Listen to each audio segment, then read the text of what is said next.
দুনিয়ার মুসিবত কোন মুসিবত নয়, আল্লাহর কসম। দুনিয়ার মুসিবত সবার আছে। আমাকে জিজ্ঞাসা করেন, হুজুর আপনার প্রবলেম কি? আমি 100টা সমস্যা বলতে পারবো, আপনিও পারবেন। কত মুসিবত বিপদ আমাদের, বলেন তো। চোখ দুটো যখন বন্ধ হয়ে যাবে, হাজারো মুসিবত যার, তার কোনো মুসিবত আর থাকবে না। সেজন্য দুনিয়ার মুসিবত এটা সাধারণ মুসিবত। সবচেয়ে বড় মুসিবত হলো কিয়ামতের দিন। কিয়ামতের ময়দানে সবচেয়ে বড় মুসিবতের মুখোমুখি আমাদের হওয়া লাগবে।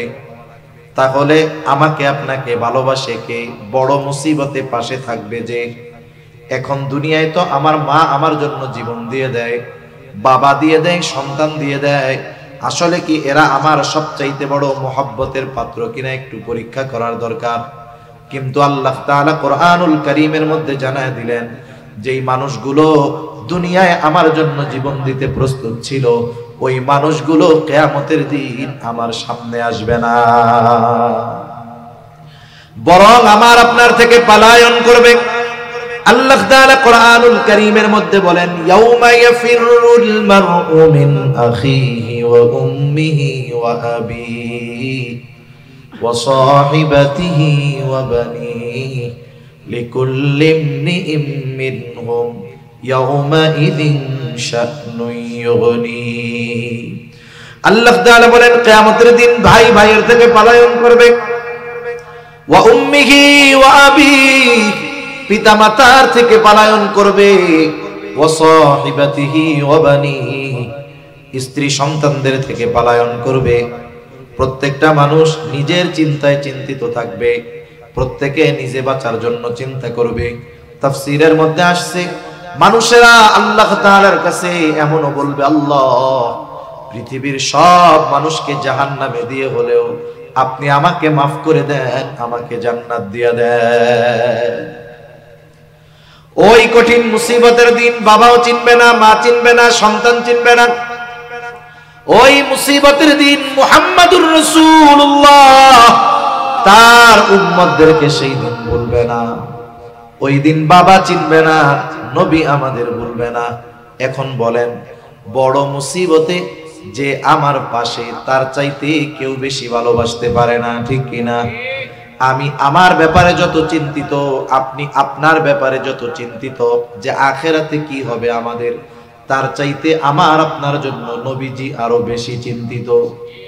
হাসরের ময়দানে নবীজি উম্মতের চিন্তায় থাকবেন।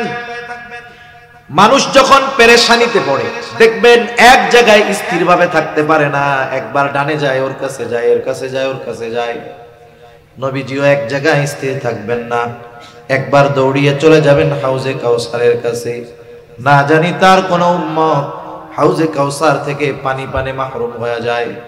আবার দৌড়িয়ে চলে যাবেন পুলসিরাতের কাছে। না জানি কোন উম্মত পাড়ি দিতে ব্যর্থ হয়ে যায়। আবার চলে যাবেন মিজানের কাছে। না জানি কোন উম্মত ওজনে ধরা পড়ে যায়। আবার চলে যাবেন দৌড়ায়া জাহান্নামের কাছে। না জানি কোন উম্মতকে জাহান্নামে দিয়ে দেওয়া হয়। আবার সুপারিশের দরকার, আল্লাহ তাআলার কাছে সে উম্মতের জন্য সুপারিশ করবে। আরে সব নবী জান্নাত অভিমুখে রওনা হয়ে যাবে, জান্নাতের দোরগোড়ায় পৌঁছায়া যাবে। জান্নাতের দরজা বন্ধ। জিজ্ঞাসা করা হবে, কি ব্যাপার, খোলো না কেন? পাহারাদারেরা জবাব দিবে, যিনি আসলে খোলা হবে, তিনি আসেন নাই। তিনি কোথায়? বলে হাসরের ময়দানে। কি করতেছে ওইখানে? বলে উম্মতের চিন্তায় চিন্তিত আছে। নবীজি ততক্ষণ নিজে জান্নাত অভিমুখে রওনা হবেন না, যতক্ষণ না তার ওই উম্মত যার যাররা পরিমাণ ঈমান আছে, তার ব্যাপারে আল্লাহ তাআলার পক্ষ থেকে যতক্ষণ না জান্নাতের নিশ্চয়তা আসবে, ততক্ষণ আমার আপনার নবী নিজে জান্নাত অভিমুখে রওনা হবে না। ওয়া ইন তাউদ্দু নি'মাতাল্লাহি লা তুহসুহা। আল্লাহ রাব্বুল আলামিন বলেন, তোমরা যদি আল্লাহর নিয়ামত সমূহ গণনা করো, হিসাব করতে পারবা না। আল্লাহ তাআলা অগণিত নিয়ামত দিয়েছেন, এই জন্য আল্লাহ তাআলার নিয়ামত গুলো কম দামি বিষয়টা এমন নয়। বরং আল্লাহ তাআলা আমাকে আপনাকে এমন কিছু নিয়ামত বিনা চাওয়ায় বিনা টাকায় দিয়েছেন, ওই বিষয়গুলো যদি আমাকে আপনাকে টাকা পয়সা দিয়ে কেনা লাগতো বেঁচে থাকা সম্ভব হতো না। স্বাভাবিকভাবে বাজারের অবস্থা কেমন হয় যারা বাজার করেন তারা বুঝবেন। স্বাভাবিক শীতকালীন সময়, শীতের সময় বাজারে সবজি বেশি পাওয়া যায়, এই জন্য দাম কম থাকে। ঢাকায় মাঝে মধ্যে দেখি গরমের সময় গ্রীষ্মকালে 1 কেজি টমেটোর দাম হয় 300, 350 টাকা, 400 টাকা। কিন্তু যখন শীতকাল আসে, 3, 4, 5, 6 মাসের ব্যবধান, যখন উৎপাদন হয়, চাষ হয়, চাষাবাদ হয় শীতকালে, যেই টমেটো 1 কেজি 400 টাকা দিয়ে কেনা লাগতো সিজনে, সেইটা 1 মনও কেউ 400 টাকা দিয়ে কেনে না। বাজারের সিস্টেম হলো বাজারে যখন অ্যাভেলেবেল আছে, বেশি আছে, দাম কম। যেটা অ্যাভেলেবেল নয়, কম পাওয়া যায়, সেটার দাম চাহিদার কারণে বেশি। কিন্তু আল্লাহ তাআলার প্রদত্ত নিয়ামত গুলো এমন নয়, অগণিত বিদায় কম দাম এমন নয়, বরং আল্লাহ তাআলা দামি দামি নিয়ামত আমাকে আপনাকে বিনা টাকায় বিনা চাওয়ায় দিয়েছেন। যেমন আমি মাঝে মধ্যে বলি, দামি একটা নিয়ামত, মানুষ না খেয়েও হায়াত যদি থাকে অনেক দিন বেঁচে থাকতে পারে, যদি হায়াত থাকে। অনেকে দেখেও হয়তো থাকবেন, সৌদি আরবের এক প্রিন্স অ্যাক্সিডেন্ট করেছে দুর্ঘটনায়, তার অবস্থা এতটা শোচনীয়, সে ফার্স্ট চান্সেই কোমায় চলে গেছে, লাইফ সাপোর্ট লাগানো। একটা মানুষ কোমায় যাওয়া, লাইফ সাপোর্ট লাগানো মানে তার জীবনের শুধু শ্বাসটা বন্ধ হতে বাকি। না তার কোনো সেন্স আছে, না কোনো ব্যালেন্স আছে, সে না খেতে পারে, না নিজে কোনো অনুভূতি প্রকাশ করতে পারে, না নড়াচড়া করতে পারে, তার খাওয়ার কোনো উপায় নাই, প্রস্রাব পায়খানার কোনো উপায় নাই। 17 বছর এক অবস্থায় পার হয়ে গেছে, ভাতও খায় নাই, রুটিও খায় নাই, শুধুমাত্র নল দিয়ে তাকে কিছু তরল পানীয়, স্যালাইন জাতীয়, পানি জাতীয় কিছু খাবার তার ভেতরে পৌঁছায় দেওয়া হচ্ছে। ওই অবস্থায়, ওই শোচনীয় অবস্থায়, ভাতবিহীন, রুটিবিহীন, গোশতবিহীন, খাদ্যবিহীন 17 বছর ওকে যিনি বাঁচিয়ে রেখেছেন তিনি কে? তাহলে একটা বিষয় আমরা নিশ্চিত হলাম, খাবারের কারণে যে মানুষ বেঁচে থাকে তা নয়, মূল বিষয়টা হলো হায়াত। হায়াত যদি না থাকে কেউ বেঁচে থাকবে না, এটাই স্বাভাবিক। তবে আল্লাহ তাআলা কিছু জিনিসকে মানুষের বেঁচে থাকার জন্য কম্পালসারি করে দিয়েছেন, যেটা লাগবেই লাগবে। মানুষ ভাত না খেয়ে, রুটি না খেয়ে, পানি পান করেও হায়াত থাকলে বেঁচে থাকতে পারে দীর্ঘদিন। কিন্তু বলেন তো, কোন মানুষ যদি অক্সিজেন গ্রহণ করতে না পারে অথবা কার্বন ডাই অক্সাইড না ছাড়তে পারে, এই মানুষটা 2, 4, 5, 6 দিন বেঁচে থাকতে পারবে নাকি? আছে আপনাদের এলাকায় কেউ যে না হুজুর 2, 4, 5 দিন তার অক্সিজেন নেওয়া লাগে নাই, আলহামদুলিল্লাহ বেঁচে আছে? গোটা দুনিয়ায় 2, 4 জন আছে? নাই। অথচ এই জিনিসটা যদি মানুষের থেকে মাত্র 5 মিনিটস আলাদা হয়ে যায়, মাত্র 5 মিনিট যদি তার থেকে অক্সিজেন বিচ্ছিন্ন হয়ে যায়, চিকিৎসা বিজ্ঞান বলে সে আর বেঁচে থাকতে পারবে না। যারা চাকরিজীবী তাদের হিসাবের একটা লিমিট আছে। মাসে সে স্যালারি পায় 30,000, মাসের 5 তারিখে, 7 তারিখে, 10 তারিখে সে বেতন পায়। তার জীবনের একটা স্কেল আছে, নিয়মতান্ত্রিকতা আছে। সে মন চাইলেই যেমন খুশি তেমন খরচ করতে পারে না, স্টেপ বাই স্টেপ তাকে খরচ করতে হয়। কিন্তু অনেক সময় দেখা যায় শরীর অসুস্থ, মা অসুস্থ, বাবা অসুস্থ, এক্সট্রা কিছু পয়সা খরচ হয়ে গেছে। এদিক দিয়ে চাউলের বস্তা প্রায় শেষের দিকে, যেই পরিমাণ টাকা, যেই পরিমাণ বাজার তার ঘরে আছে, হয়তো 10 দিন যেতে পারে, কিন্তু বেতন পাইতে দেরি আরো 15 দিন। 10 দিনের খাবার এখনো ঘরে আছে, তবে বেতন পাইতে বাকি আছে 15 দিন। যারা চাকরিজীবী ওই চিন্তা করে তাদের কপালে ভাঁজ পড়ে যায়, চিন্তা চলে আসে যে বাকি 5 দিন বেতন পাওয়ার আগ পর্যন্ত কেমনে চলবো। 10 দিনের খাবার ঘরে থাকার পরেও পরের 5 দিনের জন্য টেনশনে ঘুম আসে না। কিন্তু বলেন তো, আমি আপনি কোনোদিন এই চিন্তা করেছি নাকি? রাতের বেলায় শোবার সময় কোনোদিন আমি আপনি হয়তো এই চিন্তা করি নাই এখন তো ঘুমাইতে গেলাম, সকালে যদি অক্সিজেন না পাই কেমনে বেঁচে থাকবো? এই চিন্তা আমিও করি না, আপনারাও করেন না। কেন আমাদের করা লাগে না? কারণ বেঁচে থাকার জন্য এই অমূল্য অপরিহার্য অক্সিজেন অতি সহজে আমাদের জন্য যিনি ব্যবস্থা করে দিয়েছেন তিনি কে? এটা একটা দামি নেয়ামত, তবে এটা সবচেয়ে দামি নেয়ামত নয়। সবচেয়ে দামি নেয়ামত হলো ঈমান। দামি দামি নেয়ামত গুলোর মধ্যে আমরা একটা নেয়ামত পেয়েছি, সেটা হলো মুহাম্মাদুর রাসূলুল্লাহ সাল্লাল্লাহু আলাইহি ওয়াসাল্লাম। নবীজি আমাদের জন্য আল্লাহ তাআলার ঘোষণা, বিশেষ অনুগ্রহ। আল্লাহ তাআলা কোরআনুল কারীমের মধ্যে বলেন, লাকাদ মান্নাল্লাহু আলাল মুমিনিনা ইয বাআসা ফীহিম রাসূলাম মিন আনফুসিহিম। আল্লাহ তাআলা বলেন, মুমিনদের জন্য আল্লাহ তাআলার বিশেষ অনুগ্রহ, মুমিনদের উপর আল্লাহ তাআলার বিশেষ অনুগ্রহ যে তিনি তাদের মধ্য থেকে তাদের জন্য একজন রাসূল পাঠিয়েছেন। এখন প্রথম প্রশ্ন হলো, মুমিনদের মধ্য থেকে মুমিনদের জন্য রাসূল পাঠালেন, এটা কত কারণে অনুগ্রহ? আমি যদি ওই দিকে যেতে যাই তাহলে অন্য কথায় চলে যাব। প্রথম কথা হলো, আমাদের উপরে আল্লাহ তাআলার বিশেষ অনুগ্রহ হলেন মুহাম্মাদুর রাসূলুল্লাহ সাল্লাল্লাহু আলাইহি ওয়াসাল্লাম। যদিও তিনি মুমিনদের জন্য বিশেষ অনুগ্রহ, তবে গোটা সৃষ্টি জগতের জন্য তিনি রহমত। স্পেশালি মুমিনদের জন্য অনুগ্রহ, কিন্তু গোটা সৃষ্টি জগতের জন্য তিনি রহমত।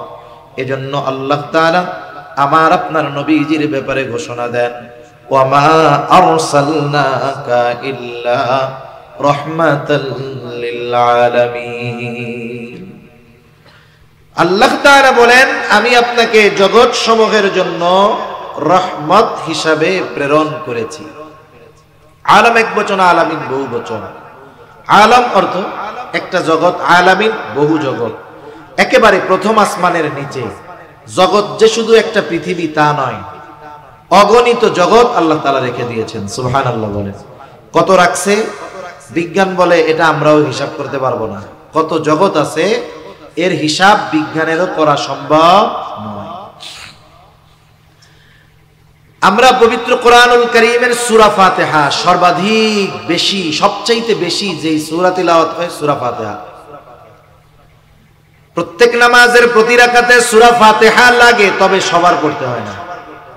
ইমামের পেছনে যখন পড়া হয়, ইমামের কেরাত হলো মুসল্লির কেরাত।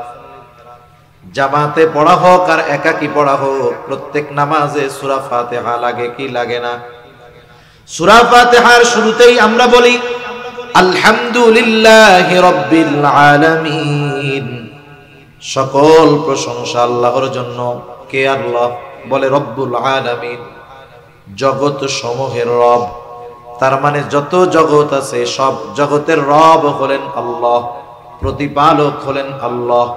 আর আল্লাহ তাআলাই আমার আপনার নবীজির ব্যাপারে বলেন, ওয়ামা আরসালনাকা ইল্লা রাহমাতাল লিল আলামিন। সোজা কথা হইল, আল্লাহ তাআলা হলেন জগৎ সমূহের জন্য রব, আর আমার আপনার নবীজি হলেন জগৎ সমূহের জন্য রহমত। গোটা সৃষ্টিকুলে একটা ইঞ্চি জায়গা নাই যেই জায়গার রব আল্লাহ তাআলা নন। এরকম একটা ইঞ্চি জায়গা দেখাতে পারবেন যে যেই জায়গার রব আল্লাহ নয়? আছে এরকম একটা জায়গা? গোটা সৃষ্টিকুলে একটা ইঞ্চি জায়গা এমন নাই যেই জায়গার রহমত মুহাম্মাদুর রাসূলুল্লাহ নন। আল্লাহ তাআলা যেই জায়গার রব, আমার আপনার নবীজিও সেই জায়গার জন্য রহমত। সুবহানাল্লাহ বলেন।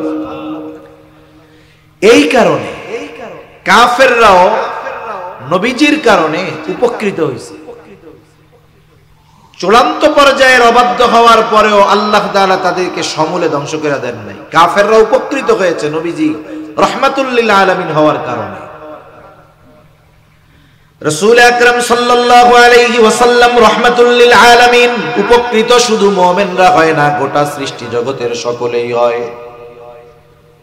আবু জেহেল কাফেরদের সর্দার, নবীজির সামনে এসে সহিহ মুসলিমের হাদিস, নবীজির সামনে এসে নবীজিকে শোনায়া শোনায়া আল্লাহ তাআলার কাছে দোয়া করে বলে, আল্লাহ আপনি যদি সত্যই এই কোরআন মুহাম্মাদের উপরে নাজিল করে থাকেন তাইলে আমাদের উপরে পাথর বর্ষণ করেন অথবা যন্ত্রণাদায়ক শাস্তি দেন। নবীজিকে শোনায়া আল্লাহর কাছে দোয়া করতেছে। ওর যদি এই দোয়াটা করতেই মন চাইতো, নবীর সামনে করার কি দরকার ছিল? একাকী আল্লাহর কাছে করলেই তো হইতো। নবীর সামনে বলার কারণ কি? কারণ আছে না নাই? নবীকে শোনায় আল্লাহরে বলতেছে মানে কি? নবীরে টিটকারি করতেছে।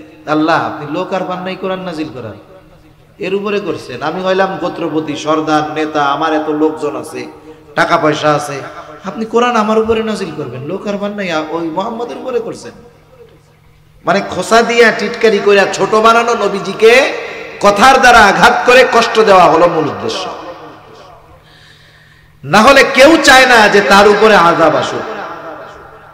আবু জেহেল যখন আল্লাহর কাছে বলতেছে যে আপনি আমারে পাথর বর্ষণ করেন নাইলে যন্ত্রণাদায়ক শাস্তি দেন, কি মনে হয় আজরাইল যদি আইসা বলতো তোর মরতে মন চায় আয় তোরে সাইজ করি, তখন কি কইতো? দূর এমনি এমনি কইছি। তখন আর মরতে চাইতো না, তখন বলতো কি যে এটা এমনি এমনি বলছি। আমাদের সমাজে কিছু মানুষ আছে, মানুষ আসলে সমাজে কেউ কারো শত্রু হইতে শত্রুতা করা লাগে না। আমার সাথে আপনার সাথে, আপনার সাথে অন্যের সাথে কোনোদিন কোনো মুখ কালাকালি হয় নাই। ওই লোকটাও আপনার শত্রু হয়ে যাইতে পারে। যেই রোগের কারণে হয় সেই রোগের নাম হলো হিংসা। সেই রোগের নাম কি? হিংসা। দেখা গেল ওই ব্যক্তির চাইতে আল্লাহ তাআলা আপনাকে সম্মানিত করছে বেশি, সম্পদ দিছে বেশি। আগে আপনার ওই লোকের কাছে আপনি মুখাপেক্ষী ছিলেন দুনিয়ার হিসাবে, আল্লাহ তাআলা এখন আপনারে এত বড় বানায় দিছে যে মানুষ আপনাকে মহব্বত করে, ভালোবাসে। সমাজের অনেক মানুষের দুশ্মন হওয়ার জন্য আপনার আর কোনো কিছু লাগবে না। এই অগ্রগতি, উন্নতি, সমৃদ্ধি অন্য 10 জনের হিংসার কারণ হয়ে দাঁড়াবে, ঠিক কিনা বলেন? এমনি এমনি মনে মনে আপনার শত্রু মনে হবে। সমাজের অবস্থা হলো এইরকম।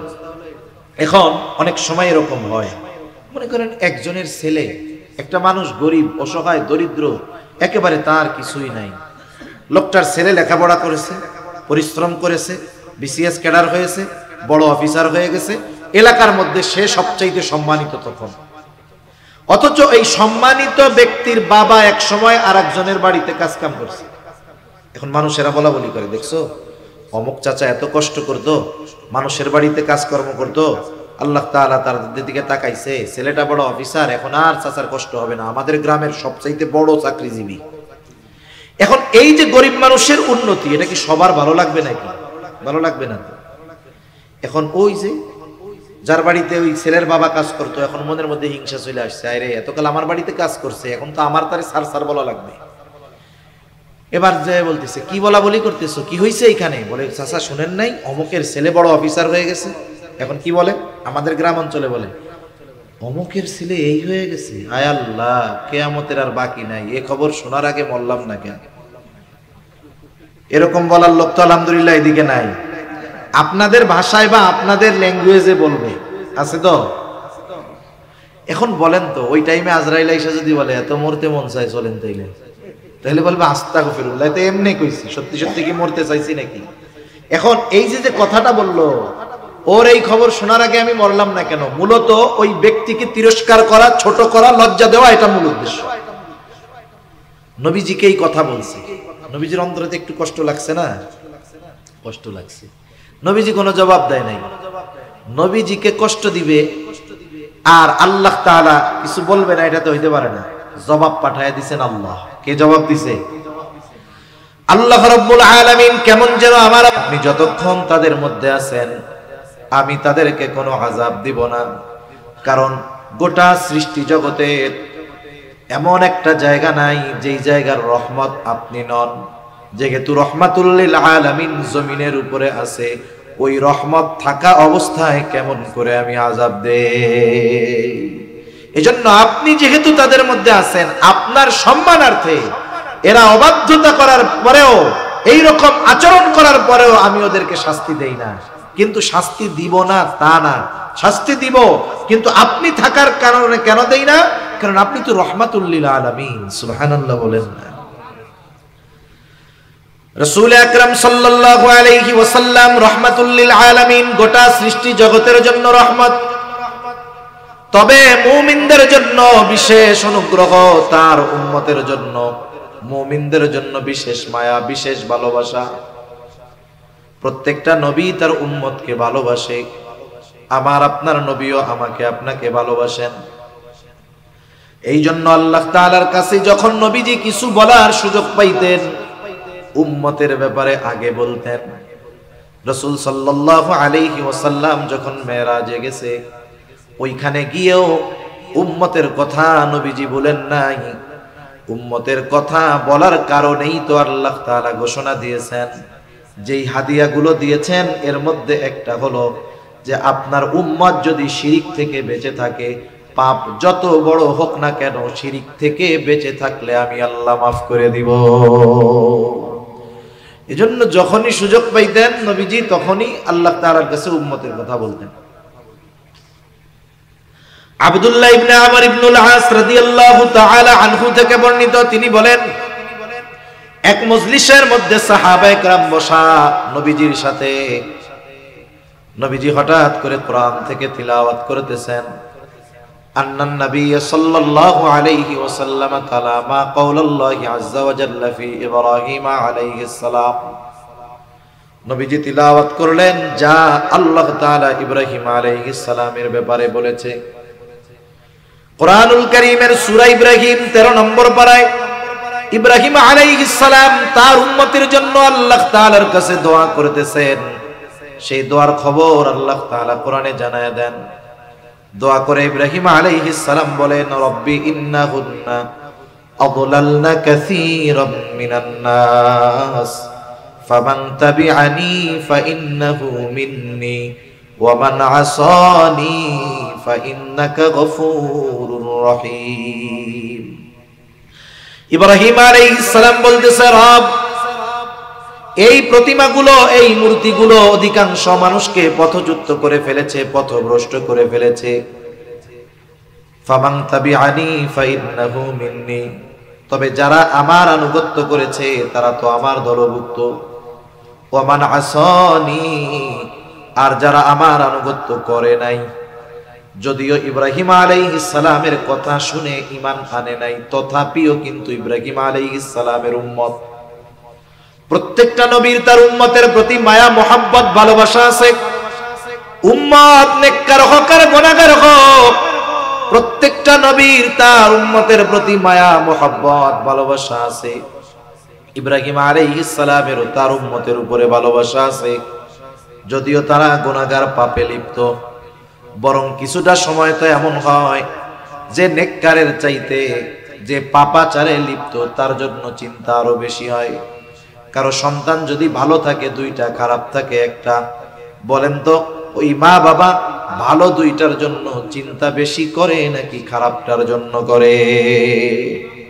খারাপটার জন্য চিন্তা করে। যখনই আল্লাহর কাছে দোয়া করে কি বলে? বলে আল্লাহ, মরার আগে যদি আমার এই ছেলেটাও ভালো হয়ে যাইতো তাহলে মরেও শান্তি পাইতাম। এখন খারাপ ছেলে, কেন রে পুলিশে দিয়ে দিক, ওকে ত্যায্য পুত্র করে দিক, ঘর থেকে বাহির করে দিক। কেন দেয় না? বলে যতই খারাপ হোক ওনার সন্তান, ভালোবাসা মহব্বতের কারণে সন্তানের এই অবস্থার ব্যাপারে তিনি চিন্তিত হন। ঠিক কিনা বলেন? বলেন তো, মা বাবা তার সন্তানকে বেশি ভালোবাসে নাকি নবীরা তার উম্মতকে বেশি ভালোবাসে? একটু বলেন না। কোনো সন্দেহ আছে? কোনো সন্দেহ নেই। ইব্রাহিম আলাইহিস সালাতু ওয়াস সালাম তার গুনাহগার উম্মতের জন্য দোয়া করে বলেন, আল্লাহ ওয়া মান আসানি ফাইন্নাকা গফুরুর রহিম, যারা আমার আনুগত্য করে নাই আপনি তো গফুর, আপনি তো রহিম। কেমন যেন ইব্রাহিম আলাইহিস সালাম বলতেছে, আপনি গফুরুর রহিম, আপনি যদি চান আমার ওই গুনাহগার উম্মতগুলোকেও maaf করে দিতে পারে। وقال عيسى عليه السلام إن تعذبهم فإنهم عبادك وإن تغفر لهم فإنك أنت العزيز الحكيم। ঈসা আলাইহিস সালাম তার উম্মতের জন্য দোয়া করে বলে, ইন তুআযিবহুম ফাইন্নাহুম ইবাদুক, আপনি যদি তাদেরকে আযাব দেন তারা তো আপনারই বান্দা। ওয়া ইন তাগফির লাহুম, আর যদি আপনি তাদেরকে মাফ করে দেন, আপনি তো আজিজ, মহাপরাক্রমশালী, হাকিম, মহাপ্রজ্ঞাময়, আপনি যদি মাফ করে দেন আপনাকে কেউ জিজ্ঞাসা করবে না কেন মাফ করলেন, কারণ আপনি তো মহাপরাক্রমশালী। কেমন যেন ঈসা আলাইহিস সালাম বলে, আল্লাহ আপনি আমার গুনাহগার উম্মত আর আপনার গুনাহগার বান্দাদেরকে মাফ করে দেন। দুই নবী তার উম্মতের মাগফিরাত চেয়ে, ক্ষমা চেয়ে আল্লাহর কাছে দোয়া করছে। অনেক সময় অনেক জিনিস আমাদের মনে থাকে না, করতে হবে, আর একজনকে করতে দেখা এটা মনে পড়ে যায়, হয় না এরকম? বাজারে গেছেন একটা জিনিস কিনবেন, মনে নাই, চলে আসতেছেন, আর একজন যখন কেনে, হায় রে আমারও তো কেনার দরকার। নবীজি সাল্লাল্লাহু আলাইহি ওয়াসাল্লাম যখন দুই নবীর এইরকম আবেগপূর্ণ দোয়া তিলাওয়াত করলেন, আমার আপনার নবীর তার উম্মতের প্রতি মায়া, মুহাব্বত, ভালোবাসার ঢেউ উতলিয়া উঠল। এইবার নবীজিও তার উম্মতের জন্য আল্লাহ তাআলার কাছে দোয়া করে। বর্ণনাকারী বলেন, ফারাফা ইয়াদাই ওয়া ক্বালা আল্লাহুম্মা উম্মতি উম্মতি ওয়া বাকা। নবীজি দুই হাত উঁচু করে অজর ধারায় কান্না করতেছেন আর বলেন, আল্লাহুম্মা উম্মতি উম্মতি, আয় আল্লাহ আমার উম্মত আমার উম্মত। আর কিছুই নবীজি বলেন না, শুধু কান্না করতেছেন দুই হাত উঁচু করে আর বলেন, আমার উম্মত আমার উম্মত আমার উম্মত। আল্লাহ তাআলা জিবরাইল আলাইহিস সালামকে বলে, যাও মুহাম্মদ কেন কান্না করে, কান্নার কারণ জিজ্ঞাসা করো। জিবরাইল আলাইহিস সালাম চলে আসছে, এসে বলে, আপনি কেন কান্না করেন, যদিও আপনার কান্নার কারণ আল্লাহ তাআলা জানেন। এরপরেও তিনি শুনতে চান, জানতে চান কেন কান্না করেন। নবীজি এইবার উম্মতের ব্যাপারে প্রাণ খুলে সব কথা জিবরাইল আলাইহিস সালাতু ওয়াস সালামের কাছে বললেন।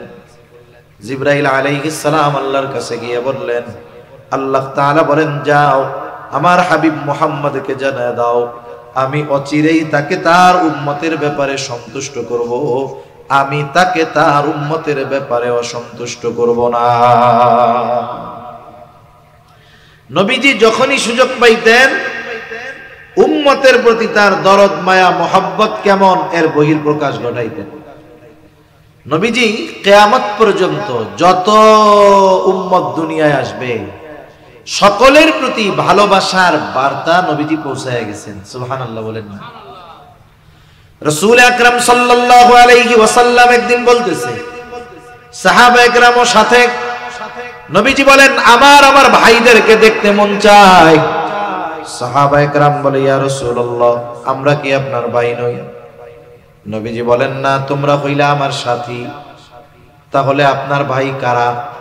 নবীজি বলেন, আমার পরে যারা আমাকে না দেখে ঈমান আনবে তারাই হলো আমার ভাই। রাসূলুল্লাহ সাল্লাল্লাহু আলাইহি ওয়াসাল্লামের এই দরদ, মায়া, মুহাব্বত যাদের দ্বারা আঘাতপ্রাপ্ত হয়েছেন তাদের উপরেও ছিল, যেই উম্মতের দ্বারা রক্তাক্ত হয়েছেন তাদেরকেও তিনি বদদুয়া দেন নাই। মুহাব্বতের কারণে, ভালোবাসার কারণে নবীজি যখন তায়েফে গেছে, মক্কার মানুষ ঈমান আনে না, নবীজির কথা শুনে না। নবীজি চলে গেছেন তায়েফ। তায়েফে গিয়ে দাওয়াত দিচ্ছেন, বলো লা ইলাহা ইল্লাল্লাহ তুফলিহু, বলো লা ইলাহা ইল্লাল্লাহ তোমরা সফল হয়ে যাইবা। রাসূল আকরাম সাল্লাল্লাহু আলাইহি ওয়াসাল্লামের সাথে হযরত যায়েদ রাদিয়াল্লাহু তাআলা কাফেররা দলবদ্ধভাবে নবীজিকে পাথর নিক্ষেপ করা শুরু করলো। এক দল যদি একসাথে পাথর মারে, মোটামুটি এটাকে পাথর বৃষ্টি বলা যায়। নবীজির গায়ে আঘাত করতেছে, পাথরগুলো পড়ে। হযরত যায়েদ রাদিয়াল্লাহু তাআলা আনহু একা ঠেকায়া পারেন না, নবীজির গা দিয়ে রক্ত বেয়ে বেয়ে পড়তেছে। কি পরিমাণ রক্ত নবীজির গা দিয়ে পড়েছে, কি পরিমাণ ক্ষত নবীজির গায়ে হয়েছে। আয়েশা সিদ্দিকা রাদিয়াল্লাহু তাআলা আনহা নবীজির গায়ে দাগ দেখে বলতেছে, ইয়া রাসূলুল্লাহ আপনার কি কখনো বসন্ত হয়েছিল নাকি? নবীজি বলেন, না, বসন্ত হয় নাই। তাহলে দাগ দাগ দেখা যায়, এগুলো কিসের দাগ? নবীজি বলেন, আয়েশা তায়েফে যখন দাওয়াত দিতে গিয়েছিলাম তায়েফের মানুষ আমাকে যেই পাথর নিক্ষেপ করেছিল এইগুলো হলো তাদের নিক্ষিপ্ত পাথরের আঘাতের দাগ। তার মানে পাথরগুলো শুধু বড় ছিল না, ধারালো ছিল। রাসূল আকরাম সাল্লাল্লাহু আলাইহি ওয়াসাল্লামের দেহ বেয়ে বেয়ে রক্ত পড়তেছে, গায়ের পোশাক পরিপূর্ণ ভিজে গেছে, এবার রক্ত বেয়ে বেয়ে জুতার মধ্যে ঢুকতেছে। এত পরিমাণ রক্ত, জুতার মধ্যে রক্ত শুকায়া জুতা পায়ের সাথে আটকে গেছে। স্বাভাবিক আমরা যখন ব্লাড ডোনেট করি অনেক সময় 100 গ্রাম 150 গ্রাম রক্ত দেহ থেকে বের করে, 200 গ্রাম। অনেকে 2-3 ঘন্টা উঠতে পারে না, নড়তে পারে না। নবীজির গা বেয়ে রক্ত পড়েছে। পড়ন্ত বিকালে নবীজি সাল্লাল্লাহু আলাইহি ওয়াসাল্লাম একটা আঙ্গুর বাগানের পাশে গিয়ে একটু বিশ্রাম নিচ্ছেন। ইতিমধ্যে জিবরাইল আলাইহিস সালাতু ওয়াস সালাম হাজির, এসে বলে, ইয়া রাসূলুল্লাহ, এই কওম আপনার সাথে কেমন আচরণ করেছে আল্লাহ তাআলা সব দেখছে। আমি আজকে একা আসি নাই, আমার সাথে নতুন একজন ফেরেশতা পাঠানো হয়েছে যে ইতিপূর্বে আপনার কাছে আসে নাই। নবীজি এবার বলেন, ওই ফেরেশতা আমার সামনে আসলো, আমাকে এসে সালাম দিল, আসসালাতু ওয়াসসালামু আলাইকা ইয়া রাসূলুল্লাহ। সালাম দেওয়ার পরে বলতেছে, আপনার কওম আপনার সাথে কেমন আচরণ করেছে আল্লাহ তাআলা দেখেছে। আল্লাহ তাআলা আমাকে আপনার নিকটে পাঠিয়েছেন আপনার আদেশ পালন করার জন্য। যারা আপনার সাথে এমন আচরণ করেছে, আপনি যদি আমাকে আদেশ দেন, 2 পাহাড় দিয়ে এদেরকে পিষিয়ে দেওয়া হবে, নিশ্চিহ্ন করে দেওয়া হবে। এখানে যে একটা জনপদ ছিল, জনবসতি ছিল, এর কোনো চিহ্ন থাকবে না। একটু চিন্তা করেন, গায়ের রক্ত এখনো শুকায়া যায় নাই। আমরা তো প্রতিশোধ পরায়ণ। 10 বছর আগে কেউ যদি আমাকে কথার দ্বারাও কষ্ট দিয়ে থাকে, 10 বছর পরে যদি আমি একটু পাওয়ার পাই, ক্ষমতা পাই, আমি আমার পাওয়ার ক্ষমতাকে কাজে লাগিয়ে ওই 10 বছর আগের কথার প্রতিশোধটাও তুলে নেওয়ার চেষ্টা করি। আমরা অনেক প্রতিশোধ পরায়ণ মানুষ। যদি ক্ষমার মহানুভবতা, ক্ষমার গুণ আমরা যদি অর্জন করতে পারতাম, প্রতিশোধের নেশা যদি অন্তর থেকে দূর করতে পারতাম, এই সমাজটা আরো অনেক সুন্দর হয়ে যেত। ছোট ছোট বিষয়ে আমরা প্রতিশোধ নেই। মানুষ তো ছোট ছোট বিষয়ে মানুষকে খুন করে ফেলতেছে। জামানা তো এরকম। কয়েকদিন আগে এক খবরে দেখলাম, এক দোকানদার বাকি পায়, দোকানদার পাওনা চাইতেই পারে, 5 টাকা না 10 টাকা পায়। এটা কেন চাইলো ওনার কাছে? ওনার পাওয়ার আছে। এটাকে কেন্দ্র করে কথা কাটাকাটি, দ্বন্দ্ব, এক সময় তাকে মেরেই ফেলেছে। অবস্থাটা চিন্তা করে দেখুন। আল্লাহু আকবার। সেজন্য প্রতিশোধ পরায়ণ ছিলেন না আমার আপনার নবী। কাফেরদের ব্যাপারেও নবীজি প্রতিশোধ পরায়ণ ছিলেন না। নবীজির কাছে যারাই ক্ষমা চেয়েছে নবীজি মাফ করে দিয়েছে। যখন মক্কা বিজয় হলো, মক্কা বিজয় যখন হইছে, কাফেররা মনে করছে মক্কার অলিগলি রক্তের স্রোত বহমান হবে অলিগলি। রাসূল আকরাম সাল্লাল্লাহু আলাইহি ওয়াসাল্লাম সাধারণ ক্ষমা ঘোষণা করে দিলেন। যারা হারাম বাইতুল্লাহর মধ্যে থাকবে নিরাপদ, আবু সুফিয়ানের ঘরে যারা থাকবে নিরাপদ। এই নির্দেশনার আগে খালিদ বিন ওয়ালিদ রাদিয়াল্লাহু তাআলা আনহু ঢুইকা গেছে। ওই সময় কয়েকজনকে হত্যা করা হয়ে গেছে। ওটা বাদ। তবে নবীজির নির্দেশনা ছিল এইটা, কয়েকজন ব্যতীত ছাড়া। তাদের ব্যাপারে ঘোষণা দেওয়া হয়েছিল, এরা যদি কাবার গেলাপ ধরে ঝুলেও থাকে এদেরকে ক্ষমা করা হবে না। মোস্ট ওয়ান্টেড আসামি, যেখানে পাওয়া হবে সেখানেই হত্যা করা হবে। এদের মধ্যে অন্যতম একজন ছিল ওয়াহশী। এই ওয়াহশী উহুদের যুদ্ধে রাসূল আকরাম সাল্লাল্লাহু আলাইহি ওয়াসাল্লামের চাচা হামজা রাদিয়াল্লাহু তাআলা আনহুকে নৃশংসভাবে শহীদ করেছে। ওয়াহশী একজনের গোলাম ছিল। বলছে, তুই যদি হামজাকে, আমিরে হামজা রাদিয়াল্লাহু তাআলা আনহু, ওনার যদি হত্যা করতে পারিস তোরে মুক্তি দিয়া দিব। ওয়াহশী মুক্তির আশায় রাসূল সাল্লাল্লাহু আলাইহি ওয়াসাল্লামের চাচা হামজা রাদিয়াল্লাহু তাআলা আনহুকে শহীদ করে ফেললো। ওয়াহশীর ব্যাপারে ওয়ারেন্ট, একেবারে মোস্ট ওয়ান্টেড, যে পাবা যেখানে সেখানেই শেষ। কাবার গেলাপ ধরে যদি ঝুলেও থাকে একে ছেড়ে দেওয়া হবে না। ওয়াহশী এলাকা ছেড়ে চলে গেছে বহুদূর, লুকায়া লুকায়া থাকে, জীবনের ভয়, চিন্তা। আবার একটা সময় এত বড় পাপ করেছে, নিজের মধ্যে অনুশোচনা কাজ করে। ওয়াহশী জানতে পারলো যদি নবীজির কাছে কোনোভাবে যাওয়া যায়, নবীজির কাছে গিয়ে যদি কোনোভাবে ক্ষমা চাওয়া যায়, নবীজি এমন মহানুভব, তার ক্ষমা এমন, তার কাছে গেলে তিনি মাফ করে দিবে। ওয়াহশী ক্ষমার আশায় লুকায়া লুকায়া চাদর মুড়ি দিয়া নবীজির কাছ পর্যন্ত পৌঁছায় গেছে। নবীজির পাশে আসছে, নবীজি জিজ্ঞাসা করে কে? বলে আমি ওয়াহশী। কোন ওয়াহশী? আমার চাচাকে যে হত্যা করেছে, শহীদ করেছে সে। বলে হ্যাঁ। কেন আসছো? বলে এসেছি ইসলাম গ্রহণ করার জন্য। দেখেন এখনো তো ইসলাম গ্রহণ করে নাই, সে যে মোস্ট ওয়ান্টেড, নবীজি চাইলে তাকে হত্যা করে ফেলতে পারতেন কি পারতেন না? যেহেতু ইসলাম গ্রহণ করার জন্য আসছে, নবীজি কিছু বলেন নাই। ওয়াহশী ইসলাম গ্রহণ করলো, কারণ হাদিসের মধ্যে আসছে ইন্নাল ইসলামা ইয়াহদিমু মা কানা ক্বাবলাহু। একটা মানুষ ইসলাম গ্রহণ করার আগে যত কিছুই করুক না কেন, সে যখন ইসলাম গ্রহণ করে আল্লাহ তাআলা তার অতীতের সব পাপগুলোকে ধুয়ে মুছে সাফ করে দেয়। এখন ইসলাম গ্রহণ করছে, নবীজি ওয়াহশীকে বলতেছে ওয়াহশী ইসলাম গ্রহণ করছো, আর কিছু অভিযোগ অনুযোগ নাই, তবে তুমি আমার একটু শোনাও কেমন করে তুমি আমার চাচাকে হত্যা করেছিলা, শহীদ করেছিলা। ওয়াহশী সেই হৃদয় বিদারক ঘটনা শোনাইলো। নবীজি শুনতেছেন আর চোখ দিয়ে পানি পড়ে, একেবারে গাল বেয়ে বেয়ে দাড়ি বেয়ে বেয়ে নবীজির পানি পড়তেছে। নবীজি বললেন ওয়াহশী ইসলাম গ্রহণ করেছ, আল্লাহ তাআলা তোমার সব পাপ অন্যায় ক্ষমা করে দিয়েছে, তবে একটা বিষয়, তুমি কখনোই আমার জীবদ্দশায় আমার সামনে আসবা না। তুমি যদি আমার সামনে আসো তাইলে আমার চাচার কথা আমার মনে হয়ে যাবে। যে কথাটা বোঝানোর জন্য বললাম, নবীজি যখন জানছে কে ওয়াহশী, এরপরে আর কোনো কথা বলার দরকার ছিল না, বলতো যে ঠিক আছে এ তো ওয়ান্টেড, একেবারে দাও, সাইজ করে দাও। কিন্তু ইসলাম গ্রহণ করতে আসছে, নবীজি মাফ করে দিয়েছে। রাসূল আকরাম সাল্লাল্লাহু আলাইহি ওয়াসাল্লাম ক্ষমার গুণে গুণান্বিত ছিলেন। ফেরেশতা বলতেছে আপনি আদেশ দেন, দুই দিকের পাহাড় দিয়ে এদেরকে পিষে দেই, নিশ্চিহ্ন করে দেই, একেবারে অস্তিত্বহীন হয়ে যাবে, কেউ জানতে পারবে না। নবীজি আরাম করতেছিলেন, এবার উঠে বসলেন। ফেরেশতার এই কথার জবাবে নবীজি বলেন বাল আরজু আন ইয়াখরুজাল্লাহু মিন আসলাবিহিম মান ইয়াবুদুল্লাহা ওয়াহদাহু ওয়া লা ইউশরিকু বিহি শাইআ।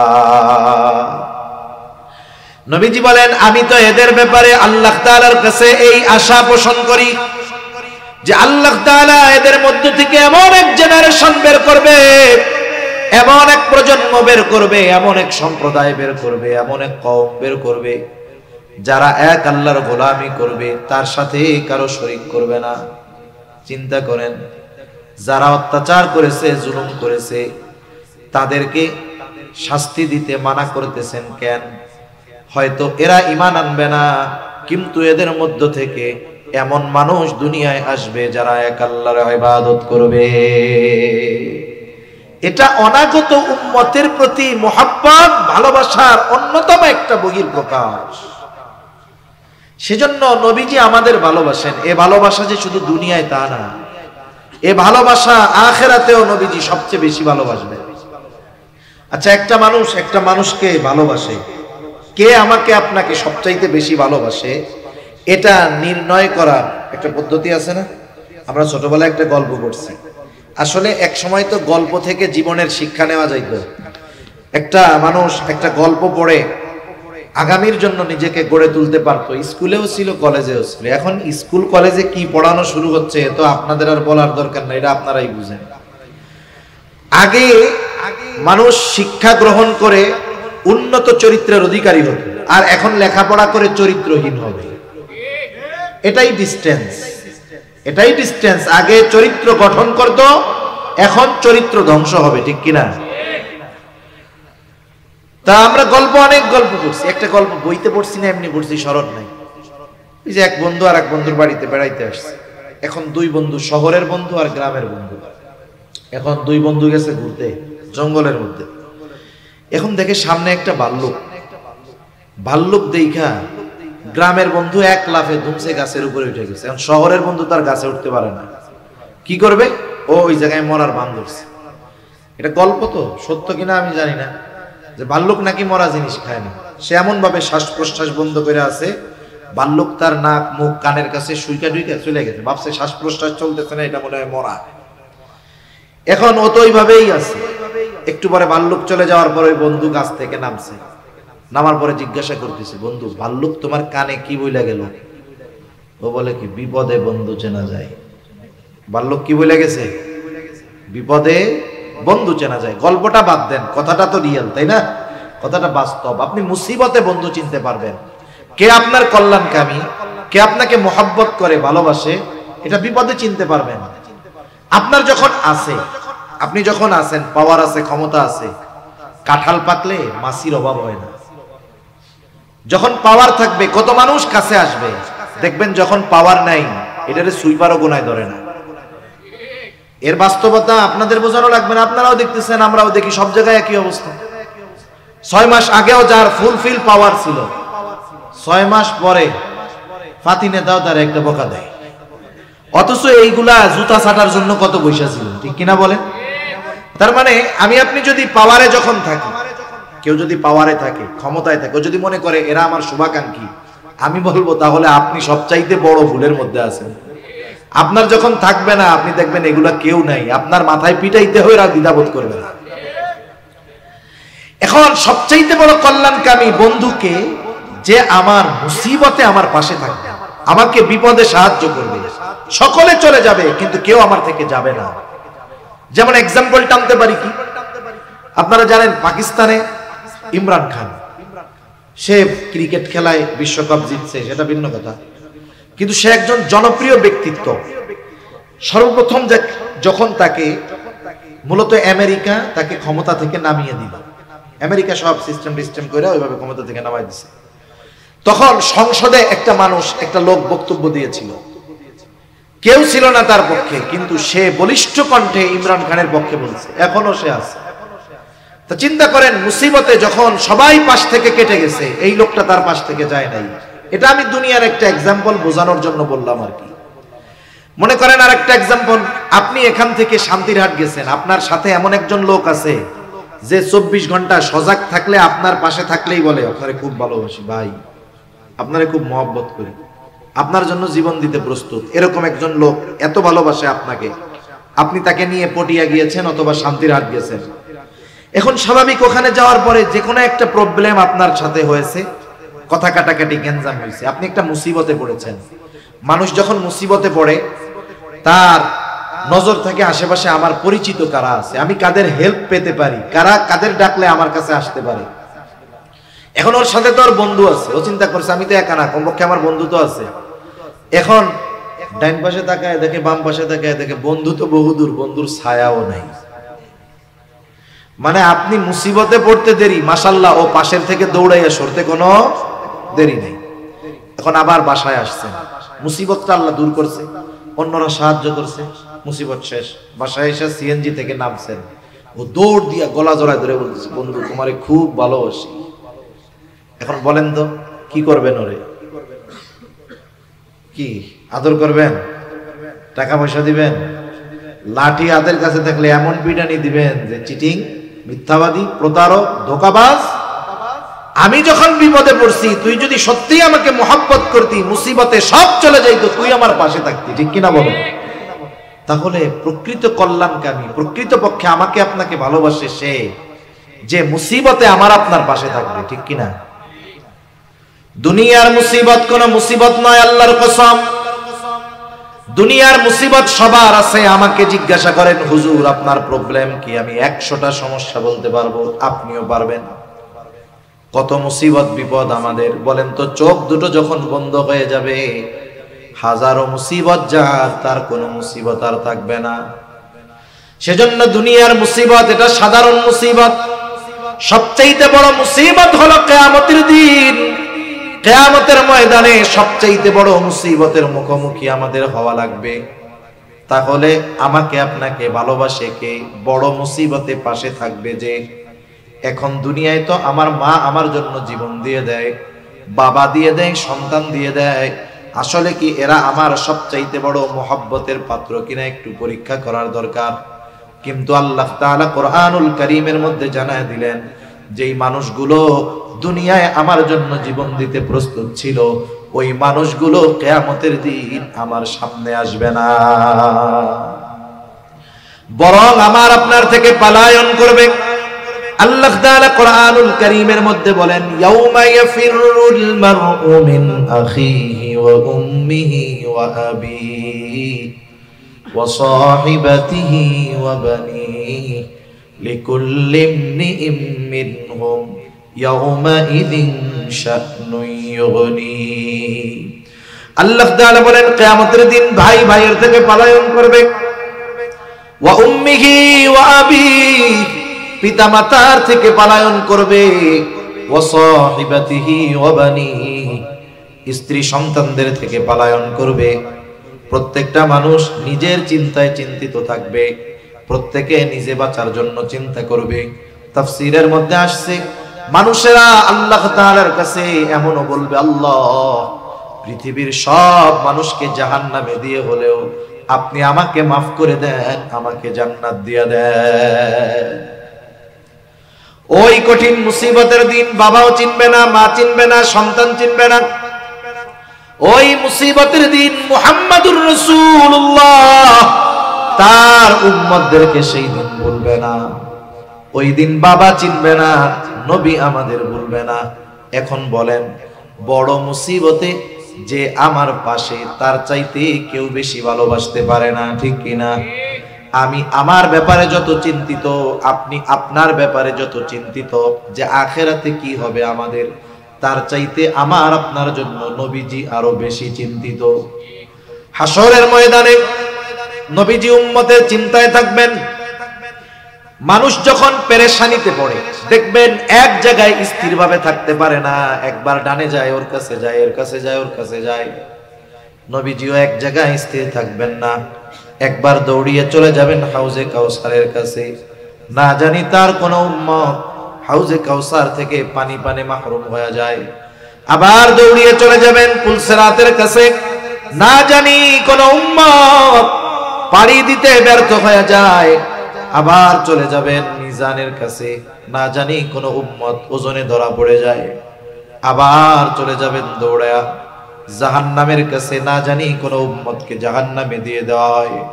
আবার সুপারিশের দরকার, আল্লাহ তাআলার কাছে সে উম্মতের জন্য সুপারিশ করবে। আরে সব নবী জান্নাত অভিমুখে রওনা হয়ে যাবে, জান্নাতের দোরগোড়ায় পৌঁছায়া যাবে। জান্নাতের দরজা বন্ধ, জিজ্ঞাসা করা হবে কি ব্যাপার, খোলো না কেন? পাহারাদারেরা জবাব দিবে, যিনি আসলে খোলা হবে, তিনি আসেন নাই। তিনি কোথায়? বলে হাসরের ময়দানে। কি করতেছে ওইখানে? বলে উম্মতের চিন্তায় চিন্তিত আছে। নবীজি ততক্ষণ নিজে জান্নাত অভিমুখে রওনা হবেন না, যতক্ষণ না তার ওই উম্মত যার যাররা পরিমাণ ঈমান আছে তার ব্যাপারে আল্লাহ তাআলার পক্ষ থেকে যতক্ষণ না জান্নাতের নিশ্চয়তা আসবে, ততক্ষণ আমার আপনার নবী নিজে জান্নাত অভিমুখে রওনা হবে না। তাহলে নবীজির ভালোবাসা উম্মতের প্রতি কেমন, দরদ মায়া, আশা করি বুঝতে কষ্ট হয় নাই। বুঝতে পারছেন তো নবী কত ভালোবাসে, কত মহব্বত করে ভালোবাসে আমাকে, আপনাকে, আমাদেরকে। অনেক হাদিস বলা যাবে। যেই আয়াতখানা তিলাওয়াত করেছিলাম, আল্লাহ তাআলা ওই আয়াতের মধ্যে নবীজির আমাদের প্রতি ভালোবাসার কিছু কথা বলছে। আজকে দেখেন, কয়েকদিন আগে 14ই ফেব্রুয়ারি গেছে, ভালোবাসা দিবস নাম দিয়েছে।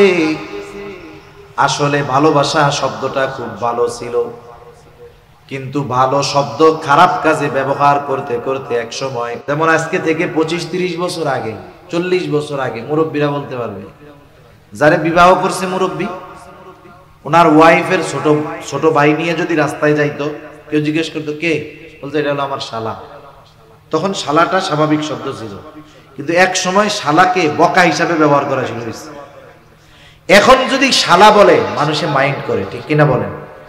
কারণ শব্দটা ঠিক আছে, কিন্তু এর ব্যবহার এমন জায়গায় হইতে হইতে এখন এটা গালি হয়ে গেছে। অনেকে তো গ্যাঞ্জাম লাগলে শুরুই করে এই শব্দ দিয়ে। ঠিক কিনা?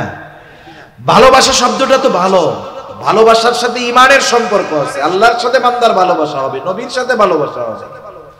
কিন্তু এই ভালোবাসা শব্দটাকে ব্যবহার করে এমন কিছু বিষয় সমাজে প্রতিষ্ঠিত করার অপচেষ্টা একটা গ্রুপ করতেছে, যারা আগামী প্রজন্মের চরিত্রকে ভালো রাখতে দিতে চায় না। ঠিক কিনা বলেন? এজন্য আমাদেরকে সতর্ক থাকার দরকার। আগামী প্রজন্মকে, নিজেদেরকে নিজেদের মূল্য বোঝার দরকার। আমরা যে মুসলিম, আমাদের যে কতটুকু দাম, আমার ক্যারেক্টার, আমার চরিত্রের কত দাম, এটা আমাদের বোঝার দরকার। হাসরের ময়দানে মিজানে যখন ওজন দেওয়া হবে, সওয়াব নেকি সব, নবীজিকে প্রশ্ন করা হইতেছে। আবু হুরায়রা রাদিয়াল্লাহু তাআলা আনহু থেকে বর্ণিত যে মিজানে সবচেয়ে ওজন হবে কোন আমল? নবীজি বলতেছেন সবচাইতে ওজন হবে উত্তম আখলাক, উত্তম চরিত্র মিজানে সবচাইতে ওজন হবে। সুবহানাল্লাহ। এখন এই ভালোবাসা শব্দকে ব্যবহার করে যদি আমাদের তরুণ তরুণীদের চরিত্র শেষ করে দেওয়া যায়, তাহলে সবচাইতে দামি সম্পদটাকে মুহূর্তের মধ্যে বিনষ্ট করে দিয়ে দিল। ঠিক কিনা বলেন? এজন্য ভালোবাসা শব্দটা ভালো, কিন্তু এই শব্দটার ব্যবহার আস্তে আস্তে খারাপের দিকে হইতেছে। সেজন্য আমরা মুমিন বৈধ ভালোবাসার জায়গায় শুধু ভালোবাসার কথা বলবো। আপনি আপনার আব্বারে গিয়ে বলবেন, আব্বা আমি আপনাকে ভালোবাসি। মাকে বলবেন, আমি আপনারে ভালোবাসি। ছেলেকে বলবেন, তুমি আমার সন্তান, তোমারে আমি খুব ভালোবাসি। মেয়েকে বলবেন, তুমি আমার মেয়ে, আল্লাহর জন্য তোমাকে ভালোবাসি। আপনার ইমাম সাহেবরা এসে বলবেন, হুজুর আই লাভ ইউ, একমাত্র আল্লাহর জন্য। সওয়াব হবে কি হবে না? এক মুমিন অপর মুমিনকে যদি বলে যে আমি আপনাকে শুধুমাত্র আল্লাহর জন্য ভালোবাসি, তাহলে এই ভালোবাসা ইবাদত হবে, সওয়াব হবে। সুবহানাল্লাহ বলেন। তাহলে যেই ভালোবাসার মাধ্যমে আল্লাহর সন্তুষ্টি অর্জন করার মাধ্যম ছিল, এটাকে দিয়ে আমাদের সমাজটাকে ধ্বংস করে ফেলতে চায়। এজন্য আমরা আমাদের ভালোবাসার শব্দ ভালো জায়গায় ব্যবহার যত বাড়াবো, দেখবেন তত খারাপ জায়গায় এর ব্যবহার কমবে ইনশাআল্লাহ। কমানো যাবে না? হাদিসের মধ্যে আসতে তো এক মুমিন অপর মুমিনকে বলবে যে ভাই আমি তোমাকে শুধুমাত্র আল্লাহর জন্য ভালোবাসি, আল্লাহর জন্য ভালোবাসি, এটা বলতে হবে। তা নবীজি আমাদেরকে কত বেশি ভালোবাসেন, এই ভালোবাসার খবর স্বয়ং আল্লাহ তাআলা দিয়েছেন। কে দিয়েছেন? আমরা আশিকে রাসূল হতে চাই, কিন্তু এই আয়াতগুলোর আলোকে, কথাগুলোর আলোকে, হায় রে নবীজিও তার উম্মতের জন্য কেমন আশেক, এটা চিন্তার বিষয়। আল্লাহ রাব্বুল আলামিন বলেন, লাকাদ জাআকুম রাসূলুম মিন আনফুসিকুম আজিজুন আলাইহি মা আনিতুম হারিসুন আলাইকুম বিল মুমিনিনা রাউফুর রহিম। নবীজির উম্মতের প্রতি কেমন ভালোবাসা, এই ভালোবাসার কথা বর্ণনা করতে গিয়ে আল্লাহ তাআলা বলেন, লাকাদ জাআকুম রাসূলুম মিন আনফুসিকুম, তোমাদের মধ্য থেকে তোমাদের জন্য এমন একজন রাসূলের আগমন ঘটেছে। সেই রাসূল কেমন রাসূল শোনো, আজিজুন আলাইহি মা আনিতুম, তোমাদের জন্য যেটা কষ্টের সেটা তারও জন্য কষ্টের। কষ্ট হচ্ছে না তো আপনাদের? আমি আর বেশি সময় নিব না। অনির্দিষ্ট গন্তব্য কাছে হইলেও দূরে, তাহলে আমাদের গন্তব্যটা একটু নির্দিষ্ট করে ফেলি। এখন বাজতেছে আমার ঘড়িতে হয়তো 53-54 বাজে। আমরা চেষ্টা করব 12:10 থেকে 15-র মধ্যে শেষ করে দিতে। এই 10-20 মিনিট কষ্ট হবে না তো ইনশাআল্লাহ? এটা তাকবীর দেন, নারায়ে তাকবীর। না এইটাতে মনে হইতেছে যে কষ্ট হইতেছে। আপনাদের কষ্ট হইলেও তো আপনারা কষ্ট আমারে বুঝতে দিবেন না, সেজন্য জোরে বলেন নারায়ে তাকবীর। আরেকটু জোরে নারায়ে তাকবীর। মাশাআল্লাহ, মোটামুটি হয়েছে আর কি, পুরোপুরি হয় নাই। এখন আল্লাহ তাআলা আমাদেরকে নবী কেমন ভালোবাসে এটা বোঝানোর জন্য বলতেছেন, তোমাদের জন্য যেটা কষ্টের, তোমরা যাতে কষ্ট পাও, ওই কারণে নবীজিও কষ্ট পায়। আজীব এক ব্যাপার, আমি কষ্ট পাইলে নবীজি কষ্ট পাবে কেন? নবীজি সেই জন্য হলেন সমব্যথী। উম্মতের কষ্ট নবীজির জন্য কষ্টের কারণ হয়। কেন হয়? মনে করেন একজন মানুষ 2 বছরের বাচ্চা আছে, যার এই বিষয়টা তিনি বুঝবেন, যার সন্তান আছে তিনি অনুধাবন করতে পারবে। 2 বছরের বাচ্চা অসুস্থ হয়ে গেছে, প্রচন্ড জ্বর, গায়ে কেমন যেন গা ফেটে যাচ্ছে, জ্বরে আগুনে পুড়ে যাচ্ছে, এমন এমন গরম, চোখ দুটো ছলছল করতেছে, ছোট বাচ্চা। এই জ্বরের তীব্রতায় সে মুখ দিয়ে তার কষ্টের শব্দ বের হচ্ছে। এখন বলেন তো, এই অবস্থায় যদি ওই বাচ্চার পাশে তার মা বাবা বসা থাকে, ওই বাচ্চা জ্বরের অসুস্থতায় যেমন কষ্ট পাবে, তার মা বাবাও কি তার চাইতে কম কষ্ট পাবে নাকি? তার মা বাবা আরো বেশি কষ্ট পাবে। আমরা উপমহাদেশের একজন মোগল সাম্রাজ্যের প্রথম সম্রাট জহিরুদ্দিন বাবর, ওনার ব্যাপারে আছে যে ওনার ছেলে হুমায়ুন সে অসুস্থ হয়ে গেছে। হুমায়ুন অসুস্থ হয়ে গেছে, বাবর আল্লাহ তাআলার কাছে দোয়া করতেছে। জহিরুদ্দিন বাবর উনি খুব ভালো ছিলেন, কিন্তু হুমায়ুন শিয়াদের দ্বারা প্রভাবিত ছিল। কেন? কারণ শেরশাহ সুরির কাছে পরাজিত হয়ে সে যখন পালিয়েছিল তখন শিয়ারা তাকে প্রটোকল দিয়েছে। আর হুমায়ুনের যে উপদেষ্টা ছিল সে ছিল শিয়া, যার কারণে হুমায়ুন শিয়াদের দ্বারা প্রভাবিত ছিল। কিন্তু জহিরুদ্দিন বাবরের ইতিহাস যে উনি একজন বুজুর্গ মানুষ ছিলেন, আল্লাহওয়ালা মানুষ ছিলেন। আমরা তো ইতিহাস জানি না, ইতিহাস আমাদের জানা দরকার। কারণ একটা জাতির ভিত গড়ে ওঠে তার অতীতের ইতিহাসের উপরে। যে জাতি তার ইতিহাস জানে না সে জাতি আগামী গড়তে পারে না। আমাদেরকে তো ফেসবুক, ইউটিউব, টুইটার এগুলো দিয়ে ইতিহাসকে বিকৃত করে আমাদেরকে পড়ানো হয়েছে। আমাদের বইগুলো ইতিহাস বিকৃত হয় না। যেমন দেখেন, আমরা কি বলি, কথায় শুধু কথা বাড়ে। আমরা কি বলি? আমরা বলি আমরা আছি ফিলিস্তিনের পক্ষে। কার পক্ষে? আমরা ইসরায়েলের স্বীকৃতি দেই না, কিন্তু আমাদের ইতিহাস বইয়ের মধ্যে ফিলিস্তিন নামে কোনো দেশই নাই। ম্যাপ একটা আইকে আমরা ইসরায়েলের নাম দিয়ে রাখছি। এটাকে বৈধতা আমাদের পাঠ্যপুস্তকে ইনক্লুড করার মাধ্যমে বোঝা গেল আমরা মুখে একটা বলি, আসলে আমরা আরেকটা করতেছি। এই কথাগুলো খুব আফসোসের সাথে বলতে হয়। বাস্তব ইতিহাস আমাদের জানা দরকার। কারণ যেই বিল্ডিং এর ফাউন্ডেশন, ভিত যত মজবুত তত উপরের দিকে ওঠা তার জন্য সহজ। আপনি যদি ফাউন্ডেশন ভালো দেন, আপনি যদি পাইলিং ভালো মতো করেন, তাহলে আপনি বিল্ডিং উপরে উঠাতে পারবেন। আর যদি পাইলিং ভালো মতো করেন নাই, একবারে উপর থেকে উঠানো শুরু করছেন, যতই কারুকার্য করেন, সৌন্দর্য করেন, জিপসাম করেন, এই করেন সেই করেন, 2 তলা থেকে 3 তলা যাবে, হালকা একটু ভূমিকম্প হবে, বিল্ডিংও যাবে, বিল্ডিং এ যারা থাকবে তারাও যাবে। ঠিক কিনা? এই জন্য আমরা আমাদের যদি আগামী গড়তে হয়, আমাদের অতীত আমাদেরকে জানতে হবে। 100 বছর আগেও মুসলমানদের যেই সোনালী অতীত ছিল, এই ইসলাম বিদ্বেষীরা 100 বছরের ব্যবধানে মুসলমানদেরকে তাদের প্রকৃত ইতিহাস থেকে বঞ্চিত করে ফেলছে। ইতিহাস বিকৃত কেমনে হয়? যারা স্কুল কলেজে পড়েন, মাদ্রাসা হোক আর স্কুল কলেজ হোক, ইতিহাস বইয়ের মধ্যে দেখবেন মুসলমানদের ইতিহাস দ্বারা লেখছে সব খ্রিস্টান। অমুসলিমেরা মুসলমানদের ইতিহাস লিখেছে। আমাদের খুঁজতে হবে যে কোন মুসলিম দার্শনিক বা ঐতিহাসিক মুসলমানদের ইতিহাস লিখেছে। কারণ শত্রুর হাতে যদি খাতা কলম দিয়ে বলেন যে তুমি তোমার ওই শত্রুর জীবনী লেখো, তাহলে ওখানে পজিটিভের চাইতে সুকৌশলে নেগেটিভ বিষয়টাকে ঢুকিয়ে দেওয়া হবে। আপনি ভালো সব লাগবে না। মনে করেন ইতিহাসবিদ লেখছে যে অমক সম্রাট খুব ভালো ছিল, 5 ওয়াক্ত নামাজ পড়তো, তারপরে খুব দান দক্ষিণা করতো, গরিবদের উপরে অত্যাচার করতো না, মানুষের সাথে সদাচরণ করতো। এগুলো ভালো গুণ না? ভালো গুণ তো নাকি? ভালো গুণ। এখন এইগুলো লেখার পরে একটা দোষ লেখছে, তবে তিনি কি করতেন? কথার কথা, ওনার যদি কোনো মেয়েকে ভালো লাগতো জোরপূর্বক বিবাহ করতেন। বলেন তো, 50টা ভালো গুণ শোনার পরে লাস্টে যখন এটা শুনলেন, ওই ব্যক্তির ব্যাপারে আপনার আর ভালো ধারণা থাকবে? আর একটা ক্যারেক্টারগত প্রবলেম আছে, ওর যত ভালো কিছু থাকুক না, তো ক্যারেক্টার ঠিক নেই। অমুসলিম ঐতিহাসিকরা মুসলমান শাসকদের ইতিহাস ঠিক এইভাবে লিখছে, অনেক ভালো কিছু লিখছে। 1 মণ দুধ এর মধ্যে নষ্ট করার জন্য 1 মণ গরুর প্রস্রাব দরকার নেই, 2, 4, 5, 10 ফুট দিলেই কেল্লা ফতে। ঠিক কিনা বলেন? এভাবে আমাদের সন্তানদের ইতিহাস পড়ানো হয়। এজন্য আমি দেখেছি যে ইসলামের ইতিহাস নিয়ে পড়ে ও ইসলামের ব্যাপারে প্রাউড ফিল করা তো বহু দূরের কথা, ও আরো ইসলাম বিদ্বেষী হয়। এটা আমি দেখেছি, এজন্য বলছি। এজন্য প্রকৃত ইতিহাস আমাদেরকে জানতে হবে। তা কোন কথার থেকে গেলাম আবার এদিকে, আল্লাহই জানে কোন দিকে গেছি। এই জহিরুদ্দিন বাবর সন্তানের জন্য দোয়া করতেছে যে আল্লাহ আমার সন্তানের অসুস্থতা আমাকে দেন, তাকে আপনি সুস্থ বানায় দেন। আল্লাহ তাআলা হয়তো তাকদীরে এটা লিখে রাখছে, কিন্তু জহিরুদ্দিন বাবর ছোট ছিল না, হুমায়ুনও ছোট ছিল না।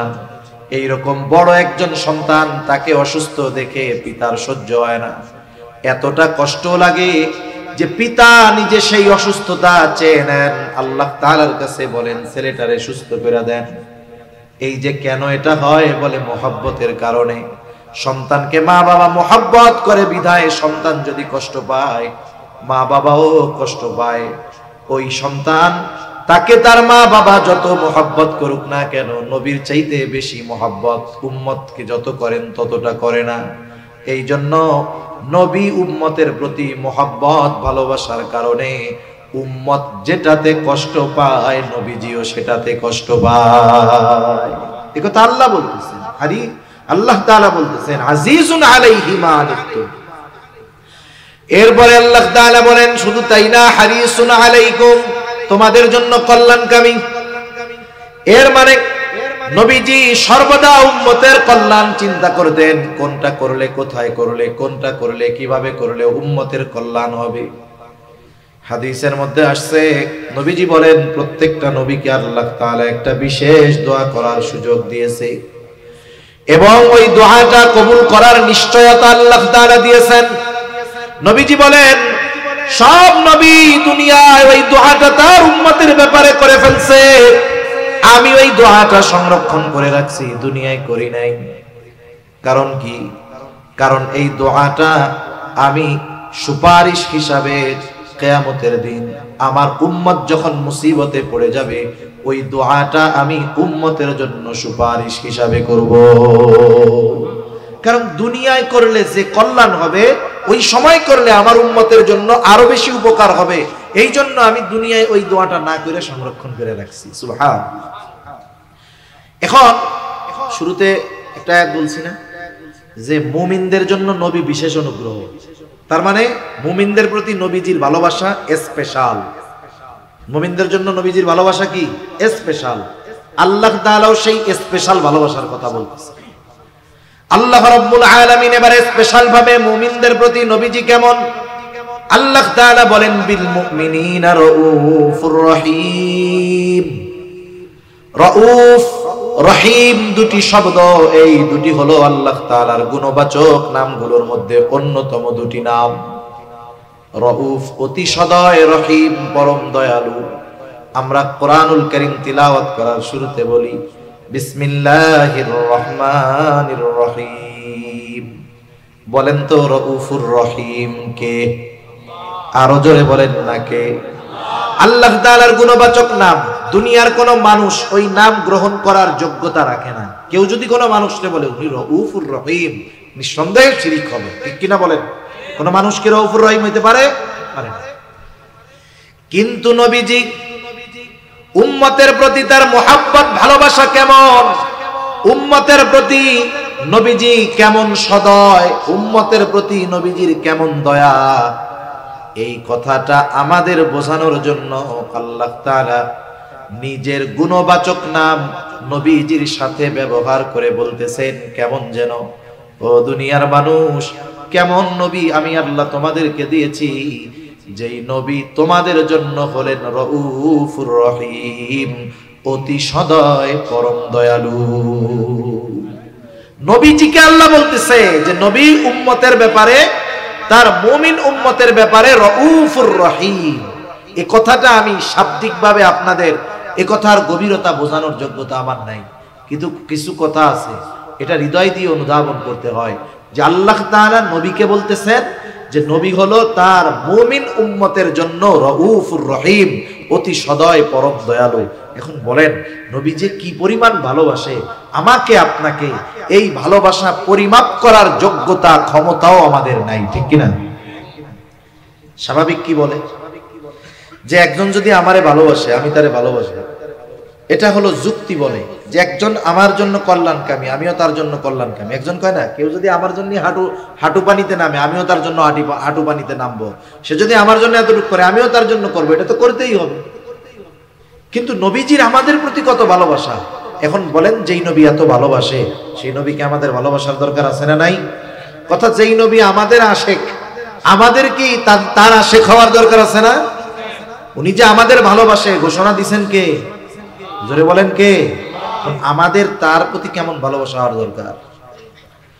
রাসূলুল্লাহ সাল্লাল্লাহু আলাইহি ওয়াসাল্লাম সেই জন্য বলেন নবীজির প্রতি ভালোবাসা হলো মুমিনের ঈমান।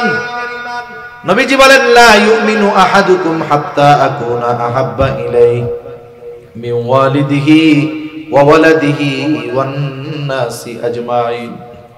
নবীজি বলেন তোমাদের মধ্যে কেউ ততক্ষণ পর্যন্ত মুমিন হতে পারবে না যতক্ষণ না সে তার পিতা মাতা সন্তান সন্ততি এক কথায় সকলের চাইতে আমি নবীকে বেশি ভালো না বাসবে। তাহলে নবীজিকে সবচাইতে বেশি ভালোবাসা এটাই ঈমানের দাবি। এখন কথা হলো একজনকে সর্বোচ্চ ভালোবাসা যায় তাকে যদি সামনে পাওয়া যায়। আরে আবু বকর নবীকে সামনে পেয়েছে, নিজের সব সম্পদ এনে নবীর সামনে হাজির করে দিয়েছে। হযরত তালহা নবীজিকে সামনে পেয়েছে, উহুদের ময়দানে কাফেরদের অস্ত্র তীর বর্ষার সামনে নিজের বুকটাকে নবীর জন্য ঢাল বানায়া দিছে। আমরা তো নবীজিকে সামনে পাই নাই, কিন্তু ভালো তো বাসতে মন চায়। নবীজিও জানে আমার একদল উম্মত আমাকে জীবনের চাইতে বেশি ভালোবাসতে চায়, সুযোগ পাইলে জীবন দিতেও পারবে, কিন্তু সব সময় তো জীবন দেওয়ার সুযোগ হবে না। কিন্তু তারা যদি আমাকে ভালোবাসতে চায় কি করবে? নবীজি তাকে ভালোবাসার পদ্ধতি নিজে জানায় দিয়ে বলেন মান আহাব্বা সুন্নতি ফাকাদ আহাব্বানি ওয়া মান আহাব্বানি কানা মাই ফিল জান্নাহ। নবীজি বলেন যে আমার সুন্নতকে ভালোবাসবে সে আমি নবীকে ভালোবাসবে, আর নবীকে যে ভালোবাসবে নবীজি জানায় দিয়েছেন নবীর সাথে সে জান্নাতের মধ্যে অবস্থান করবে। নবীর সাথে জান্নাতে থাকতে পারা এটা বড় সৌভাগ্যের ব্যাপার। হযরত আনাস রাদিয়াল্লাহু তাআলা আনহু থেকে বর্ণিত, নবীজির কাছে একদিন এক গ্রাম্য সাহাবী আসছে। নবীজি আর একজনের সাথে কথা বলতেছেন, কথার মধ্যেই ওই গ্রামের সহজ সরল মানুষ নবীজিকে প্রশ্ন করতেছে ইয়া রাসূলুল্লাহি মাতাস সাআহ, হে আল্লাহর রাসূল কিয়ামত কখন হবে? লোকটার প্রশ্নের ভাব ছিল এইরকম যে সে কিয়ামতের জন্য বৈশা আছে কিন্তু কিয়ামত আসতেছে না।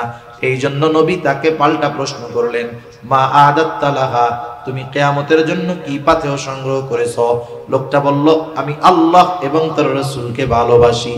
নবীজি এই লোকটার জবাবের মধ্যে কোনো কৃত্রিমতা দেখেন নাই, বাস্তবতা হৃদয় থেকে জবাব দিয়েছে লোকটা। নবীজিও এই লোকের কথার জবাবে বলতেছে আলমারু মা'a মান আহাব্বা, যে যাকে মহব্বত করে তার সাথে অবস্থান করবে। লোকটা এবার বাড়ির পথে হাঁটা দিল। হযরত আনাস রাদিয়াল্লাহু তাআলা আনহু বলেন নবীজির মুখে এই কথা শ্রবণ করবার পর আমরা এতটা খুশি হয়েছি যে জান্নাতে নবীর সাথে থাকতে পারবো। এই কথা শুনে এতটা খুশি আমরা হয়েছি, ইসলাম গ্রহণের পরে আর কোন কথার দ্বারা আমরা এতটা খুশি হই না। তাহলে সেই নবীর সুন্নতকে মহব্বত করলে নবীর সাথে জান্নাতে থাকা যাবে। এখন কথা হইল জান্নাতে তো থাকা যাবে, জান্নাতে যাওয়ার পর কিন্তু জান্নাতে তো আগে যাওয়া লাগবে। জান্নাতে কেমনে যাওয়া যায়? আল্লাহর নবী জান্নাতে যাওয়ার পথ বলে দেন। নবীজি বলেন কুল্লু উম্মতি ইয়াদখুলুনাল জান্নাতা ইল্লা মান আবা। নবী বলেন আমার সব উম্মত জান্নাতে প্রবেশ করবে আবা উম্মত ছাড়া। জিজ্ঞাসা করা হলো ইয়া রাসূলুল্লাহ আবা উম্মত কারা? নবীজি বলেন আমার আনুগত্য যারা করবে মান আতাআনি দাখালাল জান্নাহ, যে আমার আনুগত্য করবে সে জান্নাতে প্রবেশ করবে। ওয়া মান আসানি ফাকাদ আবা, যে আমার আনুগত্য করবে না সে আবা উম্মত, সে জাহান্নামে যাবে। দুই হাদিসের সমন্বয় হলো নবীজির সুন্নাতকে মুহাব্বতের সাথে সাথে যারা অনুসরণ করবে তারা নবীর সাথে জান্নাতে থাকবে। কিন্তু আফসোস আমাদের দেশে আমরা যখনই বলি নবীর জন্য জীবন দিবেন কারা, সব হাত উঁচু করে, দুই হাত উঁচু করে আবেগ দরদে জীবনটা ঢেলে দিতে চায়। কিন্তু যখনই বলি জীবন আসার সব দেওয়ার সময় তো সব সময় নয়, কিন্তু নবীকে তো ভালোবাসতে হবে সব সময়। তাহলে নবীর জন্য জীবন সুযোগ হইলে পরে দিয়েন। তাইলে নবীর সাথে জান্নাতে যদি থাকতে চায়, ভালো যদি বাসতে চান, তাইলে দাড়ি নাই দাড়িটা রাইখা দেন। তখন বলে হুজুর এটা একটু পরে, তখন কি বলে এটা একটু পরে। আর কতজন বলে হুজুররা আর ওয়াজ পায় না, সুন্নাতের কথা কইলে খালি দাড়ির কথা কয়। দাড়ি যাদের নাই আল্লাহ রাখার তৌফিক দান করুন। কিন্তু দাড়ি তো এমন এক সুন্নাত যেই সুন্নাত অন্যান্য অনেক সুন্নাত পালনে সহায়ক হয়। 2 4 10 5 মিনিট বেশি হইলে কষ্ট নিয়েন না, কথা তো শেষ। এখন একজন লোক মনে করেন দাড়ি টাড়ি কিচ্ছু নাই, রাখে নাই, যার নাই আপনারা কেউ তারে তিরস্কার করবেন না, অবশ্যই তার জন্য দোয়া করবেন। হতে পারে একজন দাড়িওয়ালা সে পাপাচারে লিপ্ত, কিন্তু দাড়িবিহীন লোক তার অন্তর ভালো, তার তাকওয়া ভালো, আল্লাহর প্রতি ভয় তার বেশি, কিন্তু দাড়ি হয়তো রাখতে পারতেছেন। আমরা দোয়া করি আল্লাহ তাকে রাখার তৌফিক দান করুক। আছে না এরকম অনেক মানুষ? অনেক মানুষ আছে। এখন দাড়িবিহীন একটা লোক জুব্বা লাগায়া পাগড়ি লাগায়া সুন্দর মতো শান্তিরাট বাজারে গেছে। এই লোকরে যারা চিনে দেখার পরে বলবে, ওরে বাবা প্রস্রাব কইরা মানি নেয় না, পাদু দিয়ে গলা বানিতে নামছে। মানে বলবে কি কি পোশাক লাগাইছে, দাড়ি রাখার নামে খবর নাই, উনি একেবারে মোহতামিম সাহেব সাইজে আসছে। এখন দেখেন ওই জামাটা গায়ে দেওয়ার কারণে, দাড়ি না থাকার কারণে মানুষ তারে তিরস্কার করতেছে, কিন্তু যার দাড়ি দুড়ি আছে, লম্বা দাড়ি, এবার যখন ওরকম একটা জামাটা মালা গায়ে দেয় মানুষ বলে মাশাআল্লাহ একেবারে নুরানি লাগতেছে। কোন মাদ্রাসার মোহতামিম সাহেবের চাকরি চলে যায় তার ঠিক নাই, মানে চেহারা টেহারা এরকম। এখন এই দাড়ি অনেক সুন্নাত পালনে সহায়ক হয়, গুনার থেকে বাঁচার কারণ হয়। একটা দাড়িওয়ালা মানুষ সে যদি কোনো গুনাহ করে, অপরাধ করে, কোনো অন্যায় করে, মানুষ আগে বলে আরে ভাই দাড়ি রেখে এই কাজটা করলেন। তার মানে দাড়ির প্রতি আলাদা একটা সিম্প্যাথি কাজ করে, এজন্যই আগে সে দাড়িকে আনে। সে চায় না যে দাড়িওয়ালা কোনো মানুষ অপরাধ করুক। আচ্ছা, যে লোকটা নামাজ পড়তে আসছে মসজিদে, দাড়ি নাই, আইসা যদি দেখে ওরও যে অবস্থা, ইমাম সাহেবেরও সেই অবস্থা, ও ইমাম সাহেবের পিছনে নামাজই পড়বে না, অথচ ওর নিজের দাড়ি নাই। দাড়ির প্রতি একটা সিম্প্যাথি মহব্বত আছে। এখন রাখতে বললে বিশেষ করে তরুণ যুবক এরা দাড়ি যেভাবে রাখে, ফ্যাশনেবল দাড়ি, এগুলো রাখা আরো লানত প্রাপ্ত হইতে হবে। কিন্তু দাড়ি রাখতে হবে সুন্নতি পদ্ধতিতে। দাড়ি রাখার ফজিলত তো আলাদা অনেক আছে। এখন দাড়ি রাখে না কেন? ইয়াং যারা, এরা মনে করে যে এখন তো দাড়ি না রাখলাম না, মানুষজন ভাইয়া টাইয়া বলে আর কি, দাড়ি রাখলে তো চাচা ডাকা শুরু করে দিবে। আচ্ছা চাচা ডাকুক, কেউ যদি দাড়ি রাখার কারণে, নবীর সুন্নাত অনুসরণ কারণে তিরস্কার করে চাচা ডাকে, এ তো নবীর সুন্নাত পালনের জন্যই শুনলো, ঠিক না? দুনিয়ায় যদি কোনো নেতার কাছে খবর দেয় যে ভাই এই লোকটা আপনার কথা বলতে গিয়া, আপনার পক্ষে কাজ করতে গিয়া বহুত কথা শুনছে, বলেন তো ওই নেতার তার প্রতি মহব্বত ভালোবাসা জাগ্রত হবে কি হবে না? আমার কারণে পাবলিকের কথা শুনছে, সেই বলবে কাছে ডাকবে আরো। আরে নবীর সুন্নাতের কারণে যদি কথা শুনতে হয়, তাহলে নবী কি সেই উম্মতের ব্যাপারে সুপারিশ করবে না? এরা দাড়ি রাখে না। এখন আর এক দল রাখে না, ওরা ছাত্রও না, কিচ্ছু না, ওরা চাকরি বাকরিও করে, দাড়ি দুড়ি রাখে না, ঘুরে বেড়ায় গেলে দাড়ি রাখোস না কেন? হুজুর রাখ মনে কোন সময়? বলে বিয়ে শাদী করে এর পরে। কেন রে, বিয়ে শাদী কি দাড়ির জন্য কি বিবাহ শাদী ঠেকে থাকে? এই হুজুরে জিজ্ঞাসা করেন তো, হুজুর যে দাড়ি রাখছে এর লেগে কি বিবাহ শাদীতে সমস্যা হয়েছে নাকি?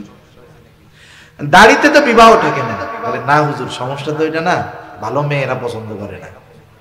কি বলে ভালো মেয়ে দাড়ি পছন্দ করে না?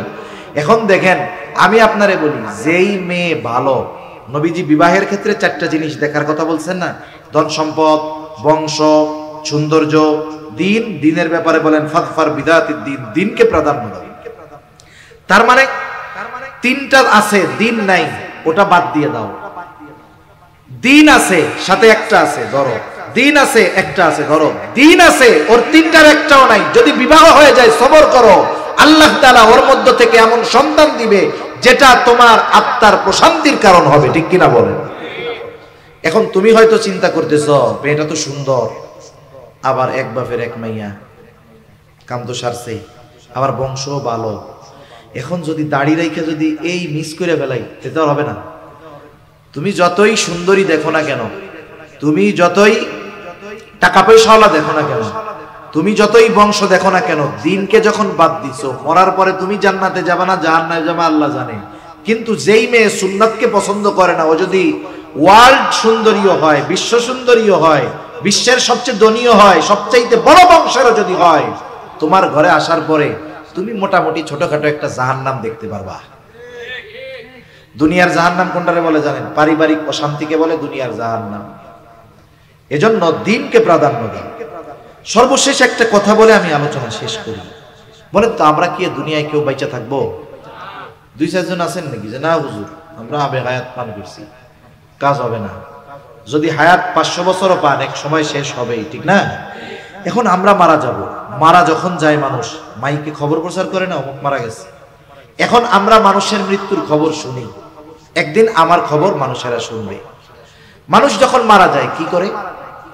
মানুষ মারা যাওয়ার পরে তাকে সুন্দর মতো গোসল দেওয়া হয়। যদি মুসলিমের লেভেল থাকে, পরিপূর্ণ মুসলমানিত্ব নাও থাকতে পারে, কিন্তু নাম পরিচয় বংশ যদি মুসলমান হয় তাহলে তাকে গোসল দেওয়া হবে। আরে নাস্তিক হুমায়ুন আজাদ, স্বঘোষিত নাস্তিক, মারা গেছে, গোসল দিছে, জানাজা দিছে, কবরও দিছে।